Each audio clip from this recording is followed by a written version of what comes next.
Audio 1 पुस्तक ऋषि चिंतन के सानिध्य में। भाग 1। लेखक वेदमूर्ति तपोनिष्ठ पंडित श्री राम शर्मा आचार्य जी।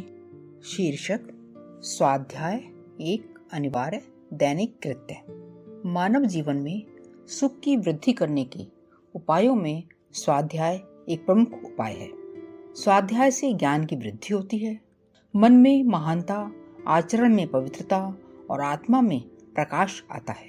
स्वाध्याय एक प्रकार की साधना है जो अपने साधक को सिद्धि के द्वार तक पहुंचाती है। जीवन को सफल, उत्कृष्ट एवं पवित्र बनाने के लिए स्वाध्याय की बड़ी आवश्यकता है। प्रतिदिन नियमपूर्वक सद्ग्रंथों का अध्ययन करते रहने से बुद्धि तीव्र होती है, विवेक बढ़ता है और अंतःकरण की शुद्धि होती है।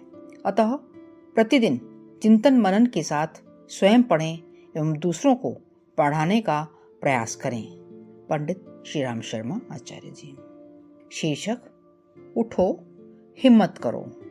स्मरण रखिए, रुकावटें और कठिनाइयाँ आपकी हित चिंतक हैं। वे आपकी शक्तियों का ठीक ठीक उपयोग सिखाने के लिए हैं।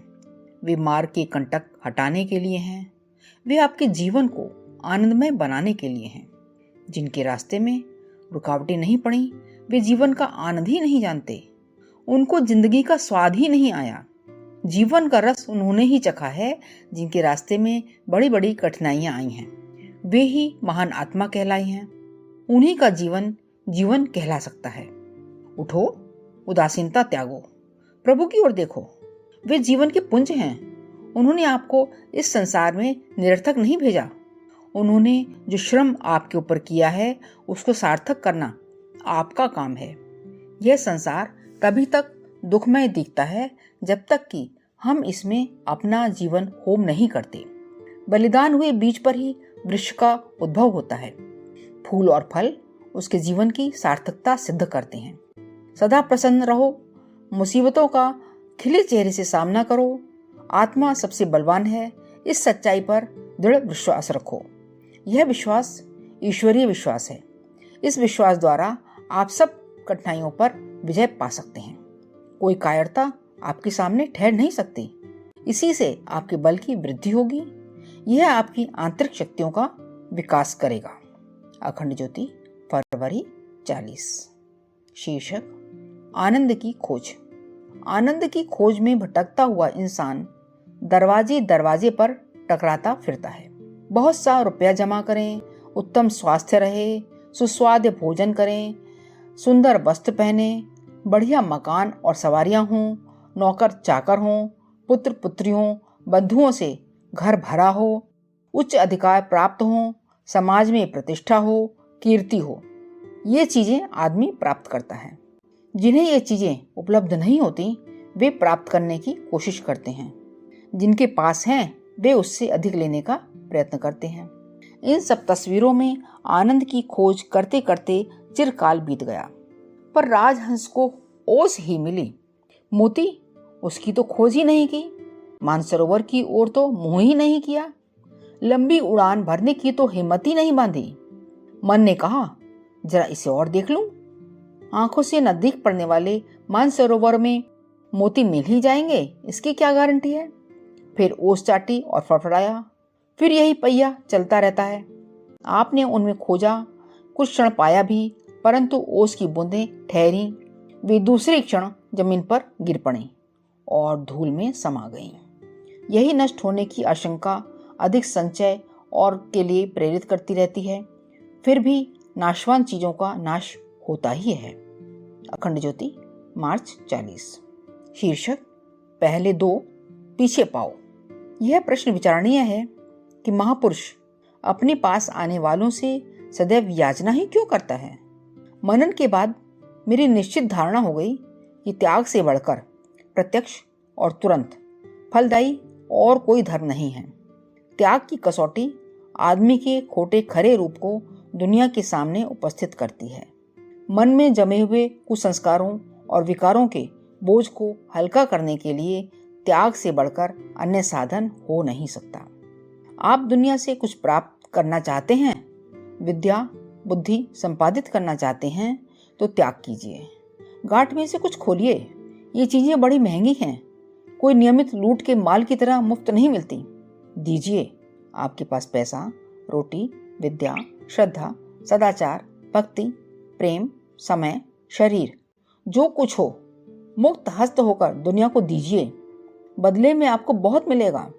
गौतम बुद्ध ने राज सिंहासन का त्याग किया, गांधी ने अपनी बैरिस्ट्री छोड़ी, उन्होंने जो छोड़ा था उससे अधिक पाया। विश्व कवि रविंद्रनाथ टैगोर अपनी एक कविता में कहते हैं, उसने हाथ पसार कर मुझसे कुछ मांगा, मैंने अपनी झोली में से अन्न का एक छोटा दाना उसे दे दिया। शाम को मैंने देखा कि झोली में उतना ही छोटा एक सोने का दाना मौजूद था। मैं फूट फूट कर रोया कि क्यों ना मैंने अपना सर्वस्व दे डाला, जिससे मैं भिखारी से राजा बन जाता। अखंड ज्योति, मार्च 40। शीर्षक, उद्देश्य ऊंचा रखें। मिट्टी के खिलौने जितनी आसानी से मिल जाते हैं, उतनी आसानी से सोना नहीं मिलता। पापों की ओर आसानी से मन चला जाता है, किंतु पुण्य कर्मों की ओर प्रवृत्त करने में काफी परिश्रम करना पड़ता है। पानी की धारा नीचे पथ पर कितनी तेजी से अग्रसर होती है, किंतु अगर ऊंचे स्थान पर चढ़ाना हो तो पंप आदि लगाने का प्रयत्न किया जाता है। बुरे विचार, तामसी संकल्प ऐसे पदार्थ हैं जो बड़ा मनोरंजन करते हुए मन में धंस जाते हैं और साथ ही अपनी मारक शक्ति को भी ले आते हैं। स्वार्थमयी नीच भावनाओं का वैज्ञानिक विश्लेषण करके जाना गया है कि वे काले रंग की छुरियों के समान तीक्ष्ण एवं तेजाब की तरह दाहक होती हैं। उन्हें जहां थोड़ा सा भी स्थान मिला कि अपने सदृश और भी बहुत सी सामग्री खींच लेती हैं। विचारों में भी पृथ्वी आदि तत्वों की भांति खींचने और खींचने की शक्ति होती है। तदनुसार अपनी भावना को पुष्ट करने वाले उसी जाति के विचार उड़ उड़कर वहीं एकत्रित होने लगते हैं। यही बात भले विचारों के संबंध में है, वे भी अपने सजातियों को अपने साथ इकट्ठे करके बहुकुटुंबी बनने में पीछे नहीं रहते। जिन्होंने बहुत समय तक बुरे विचारों को अपने मन में स्थान दिया है, उन्हें चिंता, भय और निराशा का शिकार होना ही पड़ेगा। अखंड ज्योति, अप्रैल 40। शीर्षक, तुम ईश्वर को पूजते हो या शैतान को? मनुष्य शरीर को मैं समझता है। उसने एक जनश्रुति ऐसी अवश्य सुन रखी होती है कि आत्मा शरीर से भिन्न है, परंतु इस पर उसका विश्वास नहीं होता। हम सब शरीर को ही यदि आत्मा न मानते होते तो यह भारत भूमि दुराचारों का केंद्र न बन गई होती। गीता में भगवान कृष्ण ने अपना उपदेश आरंभ करते हुए अर्जुन को यही दिव्य ज्ञान दिया है, तू देह नहीं है। आत्मस्वरूप को जिस प्रकार विस्मरण कर दिया गया है, उसी प्रकार ईश्वर को भी दृष्टि से ओझल कर दिया गया है। हमारे चारों ओर जो घोर अज्ञान अंधकार छाया हुआ है, उसके तम में कुछ और ही वस्तुएं हमारे हाथ लगी हैं और उन्हें ईश्वर मान लिया है। रस्सी को सांप मान लेने का उदाहरण प्रसिद्ध है। रस्सी का स्वरूप कुछ कुछ सर्प से मिलता जुलता है। अंधेरे के कारण ज्ञान ठीक प्रकार काम नहीं करता, फलस्वरूप भ्रम सच्चा मालूम होता है। रस्सी सर्प का प्रतिनिधित्व भली प्रकार करती है। इस गड़बड़ी के समय में ईश्वर के स्थान पर शैतान विराजमान हो गया है और उसी को हम लोग पूजते हैं। आत्मा पंच तत्वों से सूक्ष्म है। पंच तत्व के रसों को इन्हीं तत्वों से बना हुआ शरीर भोग सकता है। आत्मा तक कड़वा मीठा कुछ नहीं पहुंचता। यह तो केवल इंद्रियों की तृप्ति, अतृप्ति को अपनी तृप्ति मानना भर है। अखंड ज्योति, मई 40।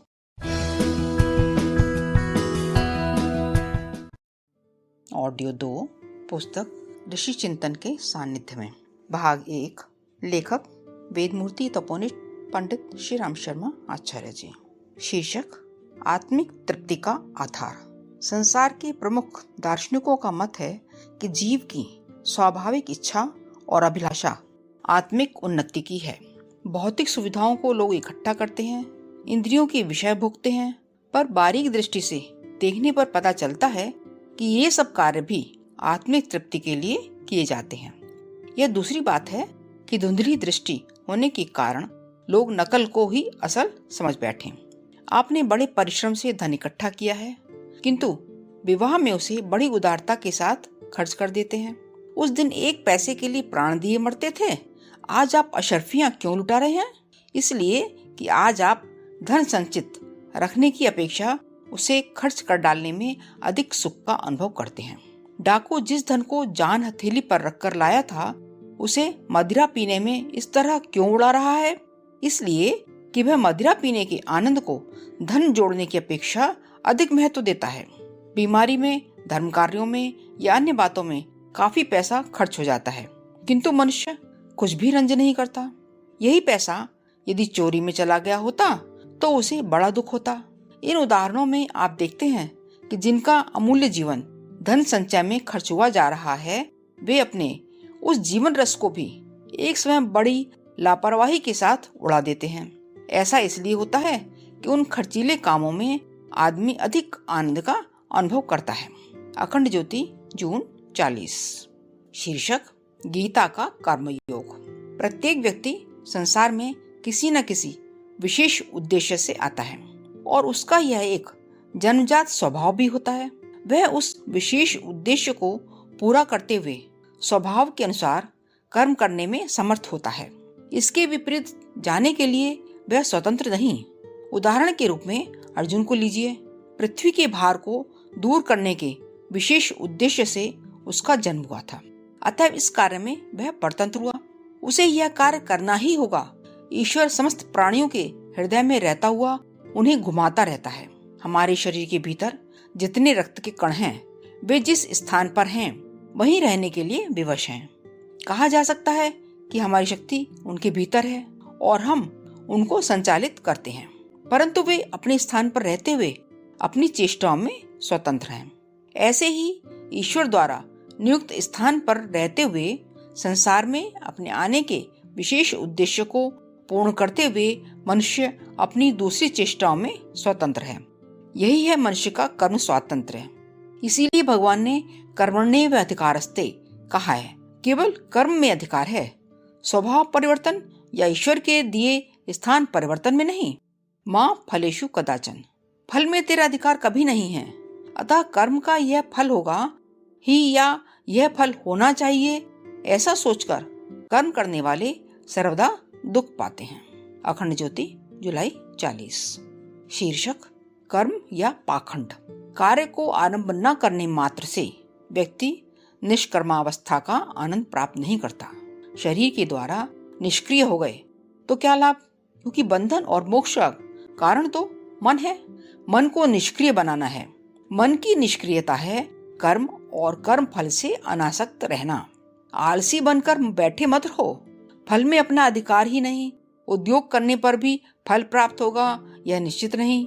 फल प्राप्त हो भी तो वह प्रारब्ध से होता है, उद्योग उसका कारण नहीं। ऐसा समझकर उद्योग करना ही मत छोड़ दो। कर्म करना तुम्हारा कर्तव्य है, अतः तुम्हें कर्म तो करना ही चाहिए, क्योंकि तुम कर्म को छोड़ नहीं सकते। कर्म करने के लिए विवश हो। न कश्चित् क्षणमपि जातु तिष्ठत्य कर्म कृत कार्यते ह्यवशः कर्म सर्वः प्रकृतिजयी गुणैः। कोई उत्पन्न हुआ प्राणी एक क्षण भी बिना कर्म किए नहीं रह सकता। प्रकृति के गुणों से विवश होकर गुणों द्वारा उससे कर्म कराया ही जाता है। सभी इस प्रकार प्रतिक्षण कर्म करते ही रहते हैं। चाहे हम इंद्रियों को रोककर कर्म करने से विरत भी रख सकें, पर मन तो मानने से रहा, उसकी उधेड़ बुन तो चला ही करेगी। फिर इस प्रकार इंद्रियों से कर्म ना करना कोई अच्छा तो है नहीं। जो मूर्ख बुद्धि पुरुष कर्मेंद्रियों को कर्मों से रोककर मन के द्वारा विषयों का चिंतन करते हैं, वह पाखंडी कहा जाता है। अखंड ज्योति, अंग अगस्त 40।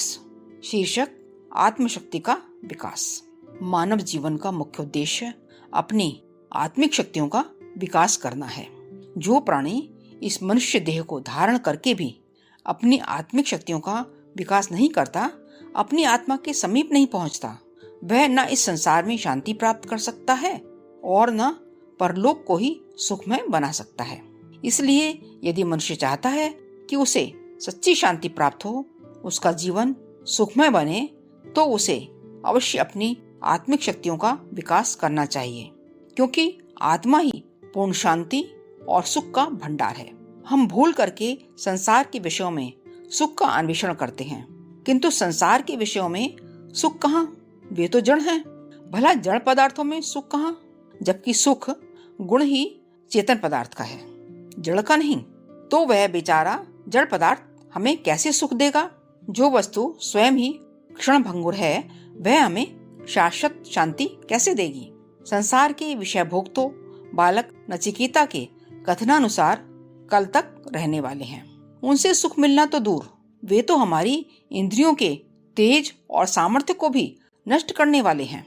सांसारिक विषयों में जो कुछ थोड़ा सुख का भाव भी होता है, वह भी हमारी आत्मा का ही सुख है, उन जड़ पदार्थों का नहीं। हम अपनी आत्मा के ही सुख को संसार का सुख समझकर उनमें भटकते फिरते हैं।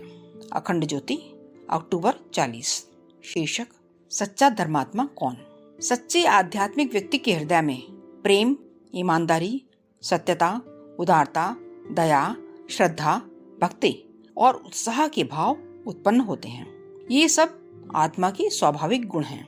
ये ही मनुष्य की स्थायी शक्तियां हैं। इनको प्राप्त करने का उस समय तक प्रयत्न करते रहना चाहिए जब तक कि समस्त जीवन पूरी तरह इनमें रंग न जाए। जिस आदमी में ये सब गुण मौजूद हैं, वास्तव में वही आध्यात्मिक व्यक्ति है। इसी सत्य के आधार पर वह परमात्मा से मिल सकता है। ईश्वर भक्ति का मार्ग किसी धर्म विशेष या किसी कर्मकांड में सीमित नहीं है। यह तो आत्मा की गंभीरता में विद्यमान है।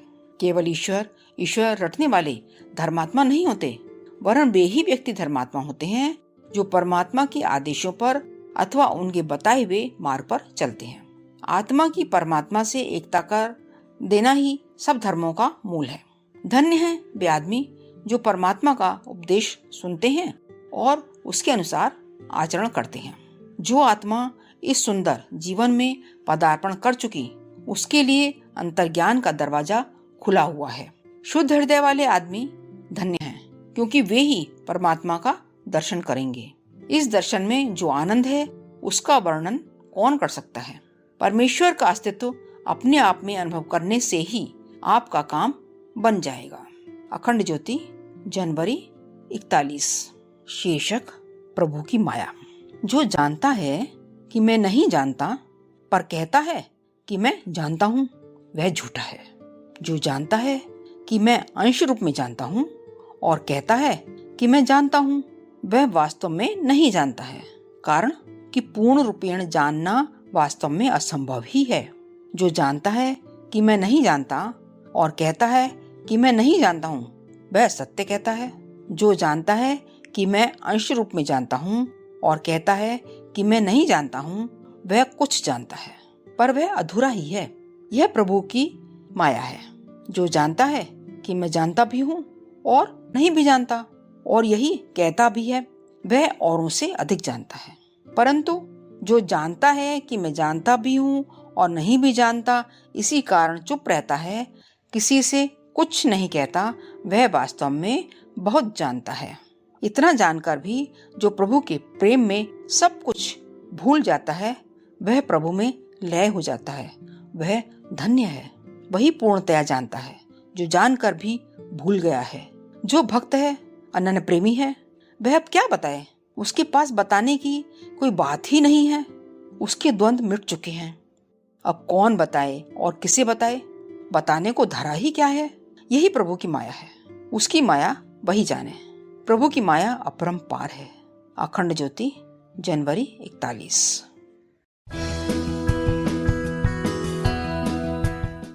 ऑडियो 3, पुस्तक ऋषि चिंतन के सानिध्य में, भाग 1। लेखक वेदमूर्ति तपोनिष्ठ पंडित श्री राम शर्मा आचार्य जी। शीर्षक, कर्तव्य पालन।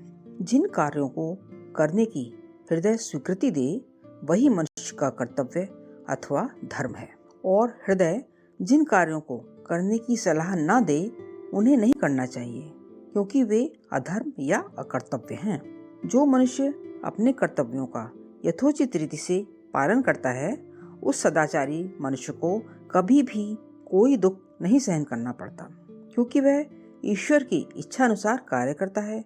इसीलिए ईश्वर सदैव उस पर दया दृष्टि रखते हैं।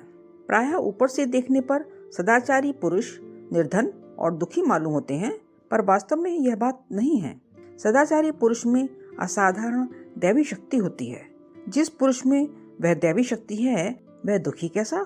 सदाचारी पुरुष निर्धन तो हो ही नहीं सकता। सच पूछा जाए तो सच्चा खजाना सदाचारी के ही पास है। उसका वह खजाना कभी खाली नहीं होता, उसे खर्च करने पर बढ़ता ही जाता है। सदाचार के विचारों का चिंतन करने से ही आत्मा को अपार शांति और शीतलता प्राप्त होती है। दुष्टों को सदा अपने दुश्मनों का भय बना रहता है कि कहीं कोई हमारा अनिष्ट न कर दे, पर सदाचारी के पास ये सब बातें कहाँ? वहाँ न कोई दोस्त है न दुश्मन, उसके लिए तो सारा संसार एक सा है। ईश्वर चाहता है कि प्राणी इस जगत में अच्छे अच्छे कार्य करे और अंत में परम मोक्ष को प्राप्त हो। अखंड ज्योति, फरवरी 41। शीर्षक दृष्टिकोण बदलो। अपनी कठिनाइयाँ हमें पर्वत के समान दुर्भेद्य, सिंह के समान भयंकर और अंधकार के समान डरावनी प्रतीत होती हैं, परंतु यह सब यथार्थ में कुछ नहीं, केवल भ्रम की भावना मात्र है। इनसे डरने का कोई कारण नहीं। इस बात का शोक मत करो कि मुझे बार बार असफल होना पड़ता है। परवाह मत करो, क्योंकि समय अनंत है। बार बार प्रयत्न करो और आगे की ओर कदम बढ़ाओ। निरंतर कर्तव्य करते रहो। तुम्हारा एक एक पग सफलता की ओर बढ़ रहा है। आज नहीं तो कल तुम सफल होकर रहोगे, क्योंकि कर्तव्य का निश्चित परिणाम सफलता है। सहायता के लिए दूसरों के सामने मत गिड़गिड़ाओ, क्योंकि यथार्थ में किसी में भी इतनी शक्ति नहीं है कि तुम्हारी जो सहायता कर सके। किसी कष्ट के लिए दूसरों पर दोषारोपण मत करो, क्योंकि यथार्थ में कोई भी दूसरा तुम्हें दुख नहीं पहुंचा सकता। तुम स्वयं ही अपने मित्र हो और तुम स्वयं ही अपने शत्रु हो। जो कुछ भली बुरी स्थितियां सामने हैं वह तुम्हारी पैदा की हुई हैं। अपना दृष्टिकोण बदल दोगे तो दूसरे ही क्षण यह भय के भूत अंतरिक्ष में तिरोहित हो जाएंगे। जन्म जन्मांतरों के सुसंस्कार जब एकत्रित हो जाते हैं, तभी मनुष्य ईश्वर की प्राप्ति के लिए व्यग्र भाव से प्रयत्न करना आरंभ करता है। अखंड ज्योति, मार्च 41। शीर्षक हृदय मंदिर के अंदर संतोष। जब कभी किसी दुखद घटना से तुम्हारा मन खिन्न हो रहा हो, निराशा के बादल चारों ओर से छाए हुए हों, असफलता के कारण चित्त दुखी बना हुआ हो, भविष्य की भयानक आशंका सामने खड़ी हुई हो, बुद्धि किंग कर्तव्य विमूढ़ हो रही हो, तो इधर उधर मत भटको। उस लोमड़ी को देखो जो शिकारी कुत्तों से घिरने पर भागकर अपनी गुफा में घुस जाती है और वहां संतोष की सांस लेती है। ऐसे विषम अवसरों पर सब ओर से अपने चित्त को हटा लो और अपने हृदय मंदिर में चले जाओ। बाहर की समस्त बातों को बिल्कुल भूल जाओ। पाप तापों को द्वार पर छोड़कर जब भीतर जाने लगोगे तो मालूम पड़ेगा कि एक बड़ा भारी बोझ जिसके भार से गर्दन टूटी जा रही थी उतर गया और तुम बहुत ही हल्के रुई के टुकड़े की तरह हल्के हो गए हो। हृदय मंदिर में इतनी शांति मिलेगी जितनी ग्रीष्म से तपे हुए व्यक्ति को बर्फ से भरे हुए कमरे में मिलती है। कुछ ही देर में आनंद की झपकियां लेने लगोगे। हृदय के इस सात्विक स्थान को ब्रह्मलोक या गोलोक भी कहते हैं, क्योंकि इसमें पवित्रता, प्रकाश और शांति का ही निवास है। परमात्मा ने हमें स्वर्ग सोपान सुख प्राप्त करने के लिए दिया है, किंतु अज्ञानतावश मनुष्य उसे जान नहीं पाते। अखंड ज्योति, मार्च 41। शीर्षक अंतर्मुखी होने पर ही शांति। अपनी दृष्टि को बाहर से हटाकर अंदर डालना चाहिए। अध्यात्म पथ का अवलंबन लेना चाहिए। जगत में इधर उधर भटकने वाला प्राणी इसी शीतल वृक्ष के नीचे शांति प्राप्त कर सकता है। जब बाहर की माया रूपी वस्तुओं के भ्रम से विमुख होकर हम अंतर्मुखी होते हैं, आत्मचिंतन करते हैं, तो प्रतीत होता है कि हम अपने स्थान से बहुत दूर भटक गए थे। आवश्यकताएं कभी पूर्ण नहीं हो सकती हैं। उन्हें जितना ही तृप्त करने का प्रयत्न किया जाएगा, उतना ही वे अग्नि में घृत डालने की तरह और अधिक बढ़ती जाएंगी। इसलिए इस छाया के पीछे दौड़ने की अपेक्षा उसकी ओर से पीठ फेरनी चाहिए और सोचना चाहिए कि हम कौड़ियों के लिए क्यों मारे मारे फिर रहे हैं।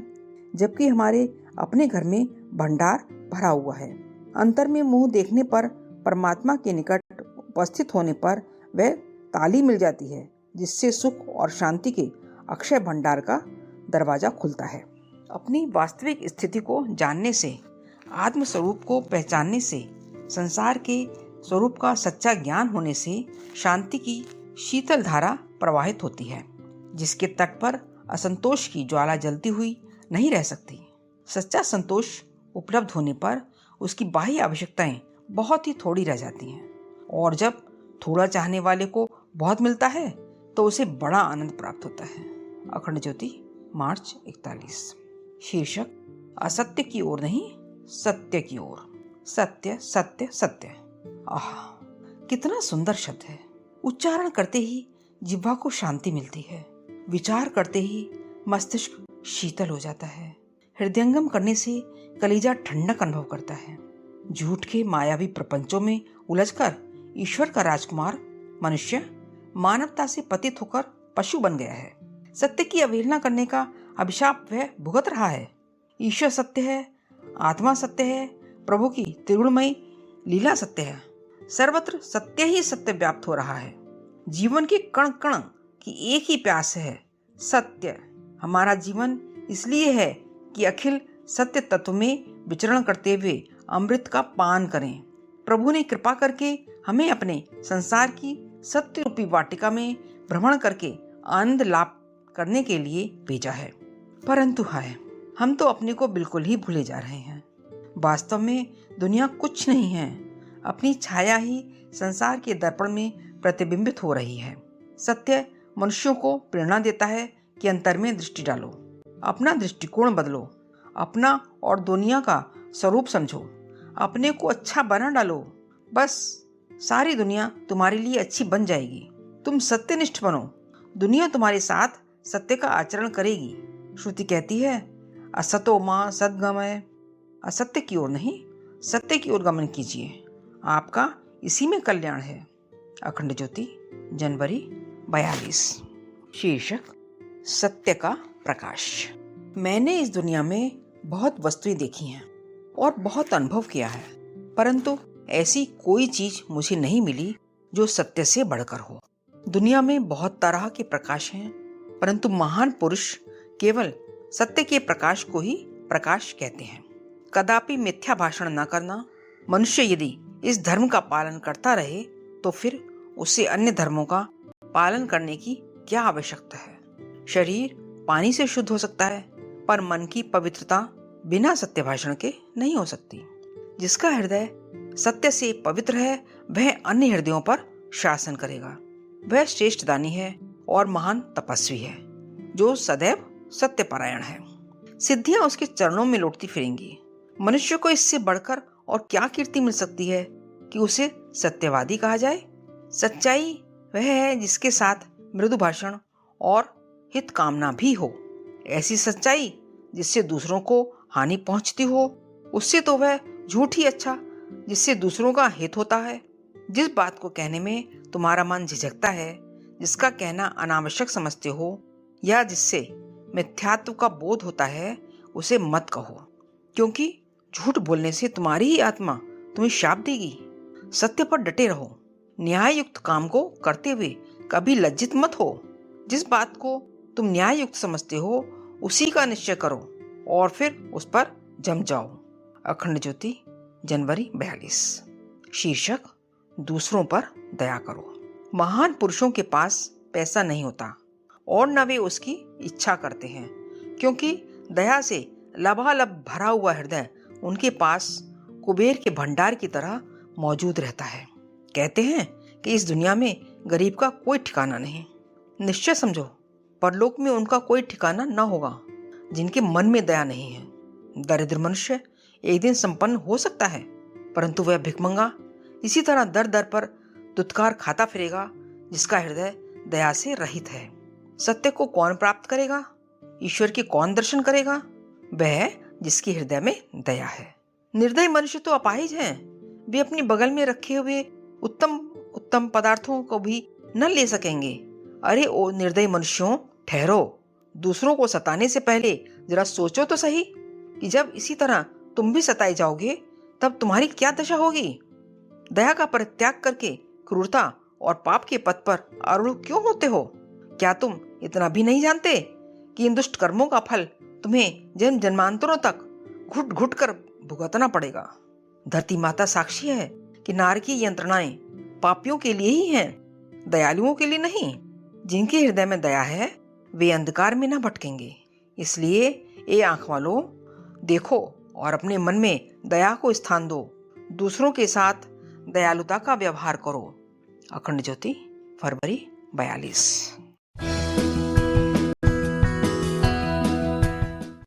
ऑडियो 4 पुस्तक ऋषि चिंतन के सानिध्य में, भाग 1, लेखक वेदमूर्ति तपोनिष्ठ पंडित श्री राम शर्मा आचार्य जी। शीर्षक तृष्णाएं छोड़ो। कामनाएं पूर्ण होने पर भी संतोष नहीं होता, वरन पहले से भी और अधिक प्यास बढ़ती है। कहते हैं कि मनुष्य अपूर्ण है, किंतु यदि वह अपनी वासनाएं छोड़ दे तो इसी जीवन में पूर्ण हो सकता है। तृष्णा एक बंधन है जो आत्मा को जन्म मरण की जाल में जकड़े हुए है। जिसे सांसारिक वस्तुओं की तृष्णा हरदम सताती रहती है, भला वह भव बंधनों से किस प्रकार पार हो सकेगा। प्रपंच का फेरा तभी तक है जब तक कि विभिन्न प्रकार की इच्छाओं ने प्राणी को बांध रखा है। जिन्हें मुक्ति की आकांक्षा है, जिन्हें पूर्ण सत्य की खोज करनी है, उनके लिए सर्वोत्तम साधन यह है कि अपनी इच्छा को वश में करें। इस संसार में संतोष से बढ़कर और कोई धन नहीं है। स्वर्ग में भी कोई संपदा इसकी समता नहीं कर सकती। कोई मनुष्य देखने में कितना ही स्वाधीन क्यों न प्रतीत हो, पर वह बेचारा वास्तव में एक कैदी के समान है, जिसके मन में तृष्णा का डेरा पड़ा हुआ है। चाहे वह कितना ही बड़ा धनी क्यों न हो, भिखारी से ही उसकी तुलना की जा सकती है। यदि तुम संसार में कुछ श्रेष्ठ कर्म करना चाहते हो तो आवश्यक है कि तृष्णा और वासनाओं का परित्याग कर दो। कर्म करो, अपने कर्तव्य में त्रुटि मत रखो, परंतु फल के लिए प्यासे मत फिरो। जो करेगा उसे मिलेगा, किंतु जो पाने के लिए व्याकुल फिरेगा उसे आपत्तियों के पहाड़ से पर उठाने पड़ेंगे। अखंड ज्योति, मार्च 42। शीर्षक सत्संग का महत्व।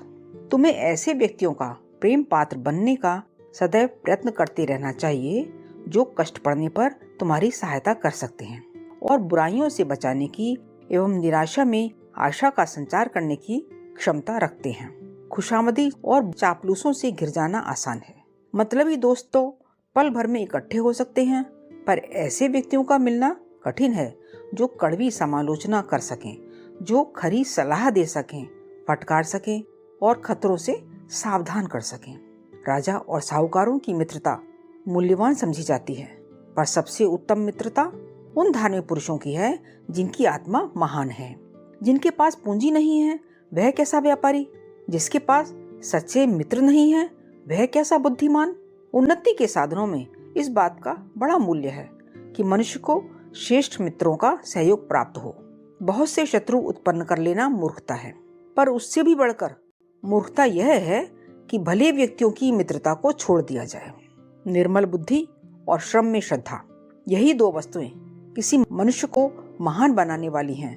उत्तम गुणों को अपनाने से नीचे व्यक्ति ऊंचे बन सकते हैं और दुर्गुणों के द्वारा बड़े व्यक्ति छोटे हो जाते हैं। निरंतर लगन, सावधानी, समय का सदुपयोग छोटे को बड़ा बना सकते हैं, हीन मनुष्यों को कुलीन बना सकते हैं। अखंड ज्योति, अप्रैल 42। शीर्षक सत्य स्वरूप आत्मा। आत्मा के संबंध में वास्तविकता की जानकारी प्राप्त करना अत्यंत आवश्यक है, क्योंकि उसके बिना जीवन यात्रा का ठीक स्वरूप ही सामने नहीं आता। कोई उद्देश्य स्थिर नहीं होता और हम परिस्थितियों के प्रवाह में इधर उधर उड़ते फिरते हैं। यदि आप अपने को महान बनाना चाहते हैं तो अपनी आत्मा की महानता स्वीकार कीजिए। यदि संसार में सम्मान पूर्वक जीना चाहते हैं तो आत्मा का सम्मान कीजिए। यदि परमात्मा के साथ आत्मा को जोड़ना चाहते हैं तो अपने को इस रिश्तेदारी के योग्य बनाने का प्रयास कीजिए। आप परमात्मा को तब तक नहीं प्राप्त कर सकते जब तक कि अपनी आत्मा को उसी की बिरादरी का न बनाएं। नीचता से उच्चता की ओर, तुच्छता से महानता की ओर बढ़ने का एकमात्र उपाय यह है कि आप अपनी आत्मा को ईश्वर का अंश समझते हुए पवित्र माने और उसका पूरा पूरा सम्मान करें। सम्मान का अर्थ घमंड करना, अहंकार से भर जाना, ऐंठे रहना, अकड़ कर चलना, उद्धत हो जाना या दूसरों को नीच समझना नहीं है, वरन यह है कि अपने अंदर ईश्वर का पवित्रतम अंश बैठा हुआ देखकर उसकी पूजा अर्चना करें। उसके आदेशों को ध्यानपूर्वक सुनकर ऐसे श्रेष्ठ आचरण करें जैसे कि परमात्मा के दरबार में जाकर करना उचित है। अखंड ज्योति, जून 42। शीर्षक, स्थायी सुख कहाँ है। हम बहुधा शारीरिक सुख तथा मानसिक सुख को ढूंढते फिरते हैं, पर जो सबसे उत्तम सुख है उस आध्यात्मिक सुख की हमें खबर ही नहीं है। हमारे जितने भी कार्य हैं उनमें सुख पाने की एक इच्छा छिपी रहती है। हम स्थूलदर्शी मनुष्य बाहरी वस्तुओं से ही सुख पाने की इच्छा रखते हैं। क्या बाहरी वस्तु किसी को सुख दे सकती है? इस जगत में हमारे सुख के सामान बाहर नहीं भीतर हैं, अर्थात सुख पाने के लिए बाहर ढूंढना व्यर्थ है। हिंदू शास्त्र भी इस बात का प्रमाण देते हैं कि बिना मन का तत्व निर्णय किए बाह्य जगत के सुखों की कोई आशा नहीं। इसलिए मन का तत्व जानना और उस पर पूरा अधिकार जमा लेना अत्यंत आवश्यक है। मन को जीत लेने से ही हम संसार को जीत लेंगे। मनुष्य के लिए सुख की, आनंद की खान भीतर ही है। उसकी झलक बाहर भी दिखाई देती है, पर वह केवल झलक ही है। शास्त्र का कथन ठीक ही है कि यदि सत्य वस्तु ब्रह्म या परमात्मा का रूप जानना हो तो हमें अपने चित्त को क्षण भर के लिए स्थिर बनाना पड़ेगा। इसे साधना धर्म का अंग कहते हैं। इसलिए स्थायी सुख प्राप्ति के लिए हमें धर्म का आश्रय लेना पड़ेगा। धर्म ही हमें वर्तमान मुहूर्त के क्षणिक सुख के बदले भविष्य में होने वाले अक्षय सुख का मार्ग बताता है। अखंड ज्योति, सितंबर 42। शीर्षक, सच्चा और अच्छा व्यापार। आदमी मर जाता है, उसके साज सामान, महल, दीवारें टूट फूट जाते हैं, परंतु कीर्ति ऐसी वस्तु है जो युगों तक जीवित रहती है। जिसने सर्वस्व देकर यश कमाया उसने बहुत अच्छा व्यापार किया। बरसाती फूस को बेचकर एक पक्का कोठा खरीद लेना बुद्धिमानी है। वे महान आत्मा हैं जो अपना जीवन उज्जवल कीर्ति कमाने में लगाते हैं। उन अभागों के पैदा होने से क्या लाभ जो जीवन भर पेट भरते रहे और अंत में कुत्तों की मौत मर गए। जिन्हें अपनी भविष्य की चिंता नहीं और स्वार्थ की परिधि से आगे कुछ नहीं देख सकते, वे मुर्दे हैं। भले ही वे सांस लेते, खाते पीते और चलते फिरते दिखाई देते हों। मूर्ख लोग धन जमा करके रख जाते हैं ताकि पीछे वाले चंद लोग खाएं और खुश रहें। कितना अच्छा होता यदि वे अपने सामने ही सत्कर्मों में उसे लगाते, ताकि वह श्रेष्ठ भूमि में उगता और अपनी छाया में असंख्य प्राणियों को शांति देता। बेवकूफ उसे कहते हैं जो फायदे की चीज को फेंक देता है और हानि करने वाली वस्तुओं को अपनाता है। जो कड़वी और अनर्गल बातें अपनी जिह्वा से बकते हैं उन्हें बेवकूफ के अलावा और क्या कहा जाए। कोई आदमी कितना ही पढ़ा लिखा और चतुर क्यों न हो, पर यदि वह भलाई को छोड़कर बुराई अपनाता है तो उसे पहले सिरे का मूर्ख समझना चाहिए। अखंड ज्योति, अक्टूबर नवंबर 42। शीर्षक, ज्ञान का संचय। विद्वान पुरुष सुगंधित पुष्पों के समान हैं। वे जहाँ जाते हैं वहीं आनंद साथ ले जाते हैं। उनका सभी जगह घर है और सभी जगह स्वदेश है। विद्या धन है, अन्य वस्तुएं तो उसकी समता में बहुत ही तुच्छ हैं। यह धन ऐसा है जो अगले जन्मों तक भी साथ रहता है। विद्या द्वारा संस्कारित की हुई बुद्धि आगामी जन्मों में क्रमशः उन्नति ही करती जाती है और उससे जीवन उच्चतम बनते हुए पूर्णता तक पहुंच जाता है। कुएं को जितना गहरा खोदा जाए उसमें से उतना ही अधिक जल प्राप्त होता जाता है। जितना अधिक अध्ययन किया जाए उतना ही ज्ञानवान बना जा सकता है। विश्व क्या है और इसमें कितनी आनंदमय शक्ति भरी हुई है, इसे वही जान सकता है जिसने विद्या पढ़ी है। ऐसी अनुपम संपत्ति का उपार्जन करने में न जाने क्यों लोग आलस्य करते हैं। आयु का कोई प्रश्न नहीं है। चाहे मनुष्य वृद्ध हो जाए या मरने के लिए चारपाई पर पड़ा हो, तो भी विद्या प्राप्त करने में उसे उत्साहित होना चाहिए, क्योंकि ज्ञान तो जन्म जन्मांतरों तक साथ जाने वाली वस्तु है। वे मनुष्य बड़े अभागे हैं जो विद्या पढ़ने में जी चुराते हैं। भिखारी को दाता के सामने जैसे तुच्छ बनना पड़ता है, ऐसे ही यदि तुम्हें शिक्षकों के सामने तुच्छ बनना पड़े तो भी शिक्षा प्राप्त करना ही कर्तव्य है। अखंड ज्योति दिसंबर 42। शीर्षक क्रोध मत करो, क्षमा करो। आग उसे जलाती है जो उसके पास जाता है, पर क्रोध तो स्वयं को जलाता है। यदि तुम जमीन पर हाथ पटको तो पहले तुम्हें ही चोट लगेगी। क्रोधी दूसरों का नुकसान पीछे करता है, पहले अपने को आहत कर लेता है। यदि तुम में बल हो और विरोधी से बदला लेने की योग्यता हो तो भी उसे माफ करो, क्योंकि क्रोध करना तो बहुत ही बुरा है। यदि तुम क्रोध का परित्याग कर दोगे और जो कुछ कहना चाहते हो शांति पूर्वक कहो, तो उन समस्याओं का आधा हल तो अपने आप ही हो जाएगा जिनके लिए तुम बेचैन हो। इसमें क्या बड़प्पन है कि तुम बुराई करने वाले से बदला ले लो। ऐसा तो चींटी भी कर सकती है। बड़ा वह है जो अपने शत्रुओं को क्षमा कर देता है। धरती को देखो, तुम उसे खोदते हो और वह बदले में अन्न उपजाती है। गन्ने को दबाते हैं तो उसमें से मीठा रस टपकता है। जिसने तुम्हें हानि पहुंचाई वह बेचारा कमजोर है, कायर है, क्योंकि निर्बल आत्मा वाले ही दूसरों को हानि पहुंचाते हैं। माफ कर दो इन गरीबों को। अंधों पर तलवार चलाना कोई बहादुरी थोड़ी ही है। बदला लेने पर तुम्हें कुछ घंटे खुशी रह सकती है, पर क्षमा कर देने पर जो आनंद प्राप्त होगा वह बहुत काल तक कायम रहेगा। अखंड ज्योति जनवरी 43। ऑडियो 5 पुस्तक ऋषि चिंतन के सानिध्य में, भाग 1, लेखक वेदमूर्ति तपोनिष्ठ पंडित श्री राम शर्मा आचार्य जी। शीर्षक बादलों की तरह बरसते रहो। वे लोग अगले जन्म में दुख भोगेंगे जो किसी को कुछ नहीं देते और पैसे को जोड़कर जमा करते जाते हैं।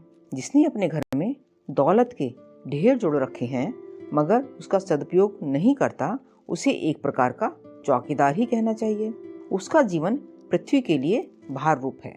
जो वेश की परवाह किए बिना निरंतर धन के लिए ही हाय हाय करते हैं, जो न तो खुद खा सकता है और न दूसरों को दे सकता है, चाहे वह करोड़पति ही क्यों न हो। मामूली गरीब आदमी से उसमें कुछ भी विशेषता नहीं है। उचित अनुचित तरीकों से पेट पर पट्टी बांधकर जो धन जोड़ा गया है वह उसके किसी काम न आएगा। उसका उपयोग तो दूसरे ही करेंगे।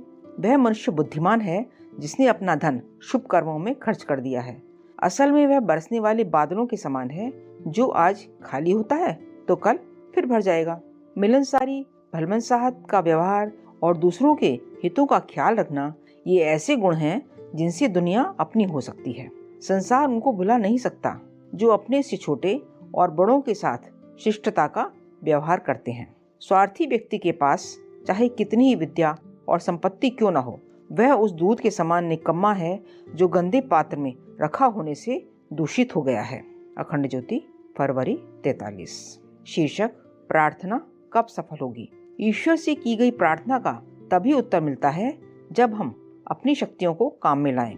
आलस्य, प्रमाद, अकर्मण्यता और अज्ञान, ये सब अवगुण यदि मिल जाएं तो मनुष्य की दशा वह हो जाती है जैसे किसी कागज के थैले के अंदर तेजाब भर दिया जाए।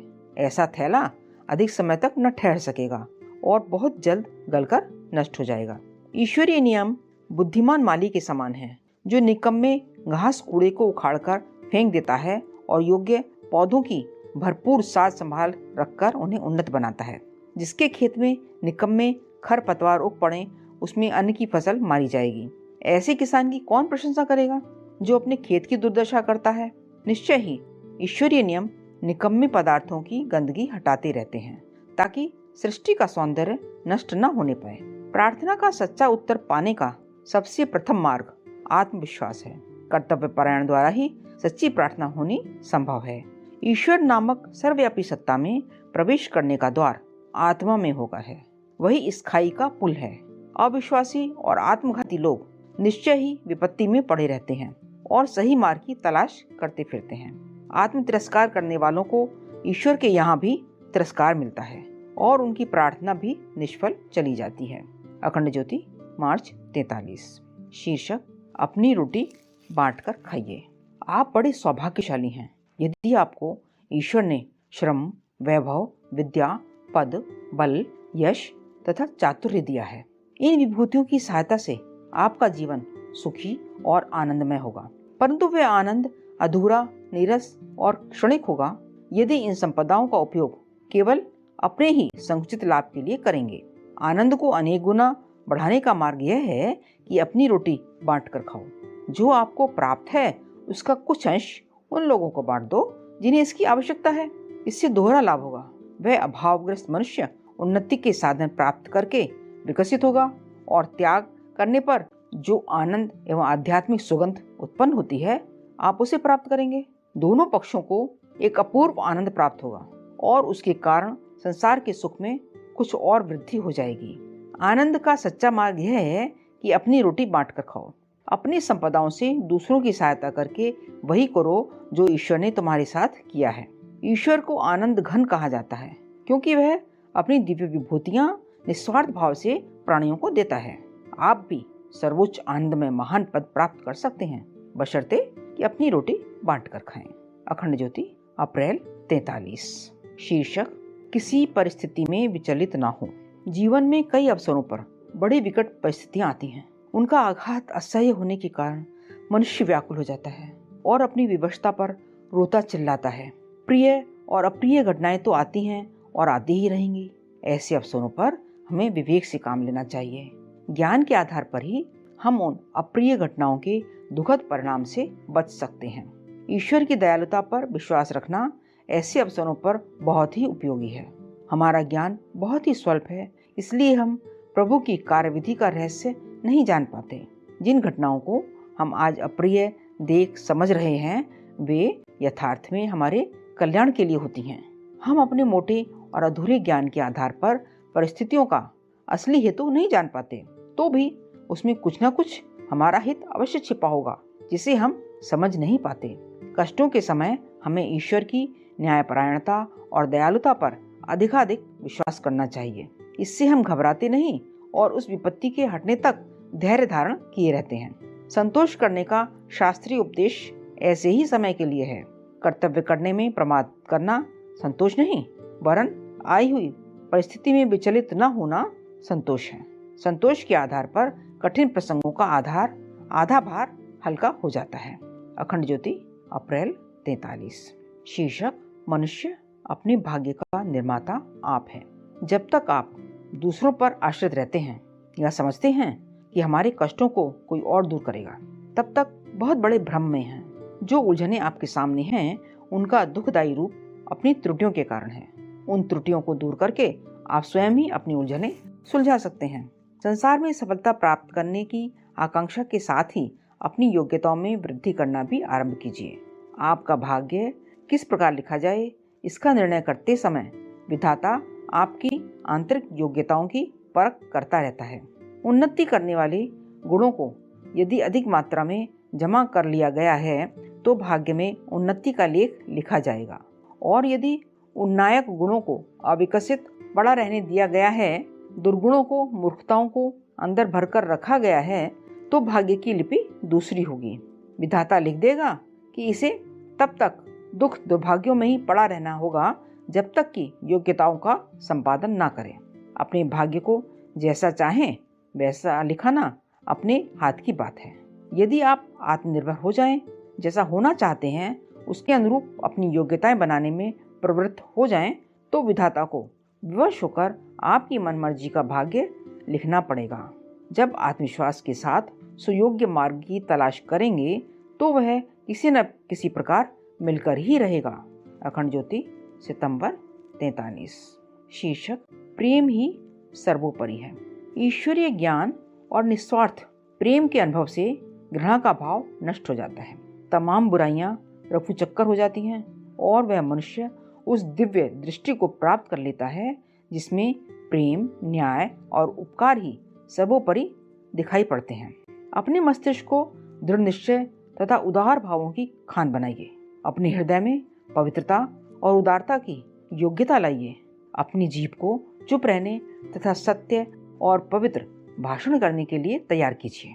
पवित्रता और शक्ति प्राप्त करने का यही मार्ग है और अंत में अनंत प्रेम भी इसी तरह प्राप्त किया जा सकता है। इस प्रकार जीवन बिताने से आप दूसरों पर विश्वास जमा सकेंगे। उनको अपने अनुकूल बनाने की आवश्यकता न होगी। बिना विवाद के आप उनको सिखा सकेंगे। बिना अभिलाषा तथा चेष्टा के ही बुद्धिमान लोग आपके पास पहुंच जाएंगे। लोगों के हृदय को अनायास ही आप अपने वश में कर लेंगे। प्रेम के सबल विचार, कार्य और भाषण व्यर्थ नहीं जाते। इस बात को भली प्रकार जान लीजिए कि प्रेम विश्वव्यापी है, सर्वप्रधान है और हमारी हर एक जरूरत को पूरा करने की शक्ति रखता है। बुराइयों को छोड़ना अंतःकरण की अशांति को दूर भगाता है। निस्वार्थ प्रेम में ही शांति है, प्रसन्नता है, अमरता है और पवित्रता है। अखंड ज्योति, अक्टूबर 43।